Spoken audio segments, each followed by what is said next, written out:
नमस्कार, सलाम अलैकुम, सत श्री अकाल, जय भीम, जय जोहार। मी वसंत पेंढारकर, नवापूर तालुका प्रवक्ता, बहुजन वंचित आघाडी याच्या मार्फत आज संविधानाचा जो विजय झालेला आहे ते म्हणजे धर्मेंद्र प्रधान यांचा राजीनामा मिळालेला आहे आणि त्यामुळे आपण नवापूर तालुक्यात जे वंचित बहुजन आघाडीतर्फे तसे इतर पक्षांच्या तर्फे ज्यांनी पाठिंबा दिला, त्यांनी जे आंदोलनात सहभागी झाले त्या सर्वांचं आज विजय झालेला आहे आणि त्यामुळे मी संपूर्ण नवापूर तालुका, नंदुरबार जिल्हा तसेच संपूर्ण महाराष्ट्राचा आभार व्यक्त करतो। आणि आज कुठेतरी 12 वर्षानंतर संविधानाचा विजय झालेला आहे।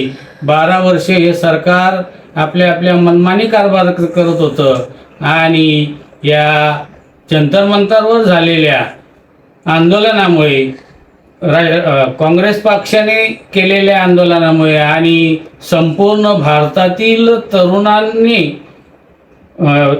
विद्यार्थी वर्गाने जे आंदोलन केले त्याला आज खूप मोठं यश आलेलं आहे। त्यामुळे सर्वांचे आभार व्यक्त करतो। जय संविधान।